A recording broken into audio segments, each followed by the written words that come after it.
Là, je crois que j'ai vraiment chopé un sale truc. Un virus, ça vous chatouille, ça vous gratouille, c'est-à-dire Encore pire que la cage, le virus hexagonal, la fièvre coloniale, le sexisme et libéral, allergique aux musulmanes, au SDF et aux tziganes. Eh ouais camarade, je suis français mais je me soigne. Encore pire que la cage, le virus hexagonal, la fièvre coloniale, le sexisme et libéral, allergique aux... Si on parle aujourd'hui, c'est surtout parce qu'il est en campagne électorale, il est candidat et qu'il ne voulait pas prêter le flanc à des accusations dont on peut tous un jour faire le frais, à savoir de vouloir récupérer un certain électorat, notamment dans les quartiers populaires. On a ici un parti socialiste qui a porté plainte contre des Roms qui voulaient voter, donc on peut s'attendre à un certain nombre d'attaques assez légitimement. Mais en tout cas, on a plaisir à vous accueillir ici, et ça fait plaisir de voir que la salle est blindée, donc bienvenue à toutes et tous. Je voulais aussi remercier Caroline Forest et Jacques Dion pour la publicité qu'ils nous ont fait pour ce meeting.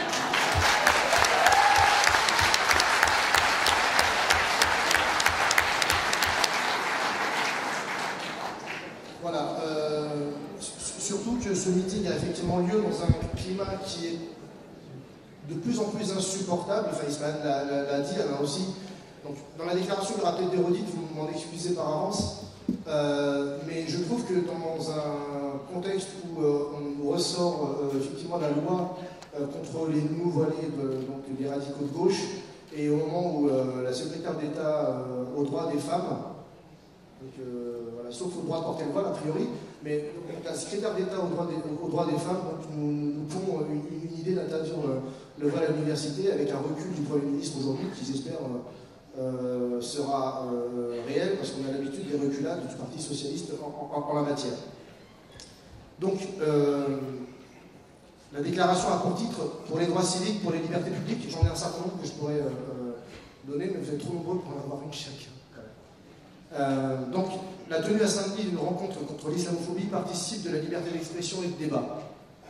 Son intérêt majeur est de rendre public les témoignages et la réalité de celles et ceux qui vivent la montée inquiétante des propos et des actes anti-musulmans afin de mieux les combattre. Des hommes et des femmes sont blessés, discriminés, voire menacés en raison de leur confession réelle ou supposée. Cette dérive dangereuse est contraire à la liberté de conscience et à la laïcité.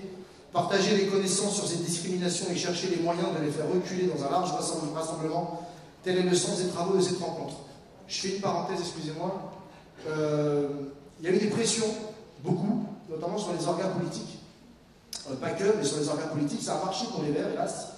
Et je voulais rendre hommage aux trois organes politiques qui ont maintenu leur signature contre vents et marées, ensemble, le Parti communiste et le NPA.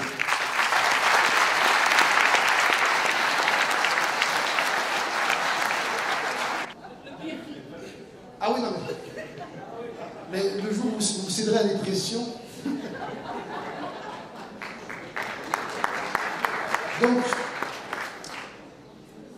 Donc, la tenue à Saint-Denis de cette initiative participe de la volonté de lutter contre toutes les discriminations sans les hiérarchiser, sans les diviser, ni les mettre en concurrence.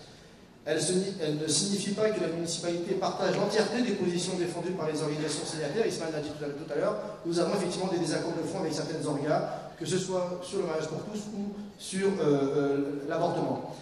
L'engagement de la municipalité de Saint-Denis pour l'égalité des êtres humains est indivisible et non négociable. C'est ce principe au fondement de nos convictions qui nous verra toujours refuser d'un même front, et d'où qu'elle vienne, toute forme de racisme, de discrimination, d'antisémitisme, d'islamophobie, d'homophobie ou de sexisme. C'est ce principe, sa constance et son unicité qui protègent les minorités confessionnelles, sexuelles, d'origine, et qui garantissent le droit à la différence comme à l'indifférence paisible. C'est ce principe qui nous a conduit à soutenir le mariage pour tous, à accompagner le projet de grande mosquée pour les Dionysiens et les Dionysiennes musulmans, français musulmans ou étrangers, pour qu'ils disposent d'un lieu de culte décent, à combattre le colonialisme et le néocolonialisme en Afrique et en Palestine, à organiser le dernier référendum d'initiative citoyenne pour le droit de vote des étrangers, qu'on ne voit toujours pas venir, hélas. L'atrocité des attentats de janvier nous rassemble dans la condamnation de ces assassinats pseudo-religieux, mais purement fascistes. Cette atrocité doit également nous conduire à cultiver le dialogue entre les femmes et les hommes qui expriment des opinions différentes des nôtres, plutôt que de les ostratiser et de les rejeter, et de rejeter leur point de vue. En janvier, nous n'avons pas seulement pleuré des victimes de toute origine ou confession, ni libre penseur, nous avons également mis en avant des valeurs. La laïcité ne doit pas être vécue comme une opposition des uns aux autres, mais justement comme le moyen de vivre ensemble et de tolérer chacun dans sa différence. C'est ainsi que la municipalité de Saint-Denis conçoit la laïcité non pas comme une arme destinée contre les musulmans, mais comme un moyen de faire en sorte que, y compris les musulmans, puissent avoir les mêmes droits que les autres confessions.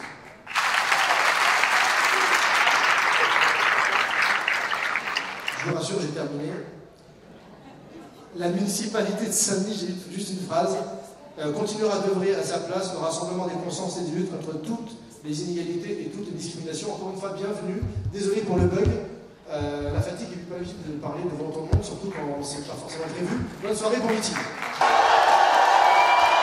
Ouais, je crois que j'ai vraiment chopé un sale truc. Un virus, ça vous chatouille, ça vous gratouille, c'est-à-dire? Encore pire que la cale, j'ai le virus hexagonal, la fièvre coloniale, sexiste et libéral, allergique aux musulmanes, aux SDF et aux tziganes. Eh ouais camarade, je suis français mais je me soigne. Encore pire que la cale, j'ai le virus hexagonal, la fièvre coloniale, sexiste et libéral, allergique aux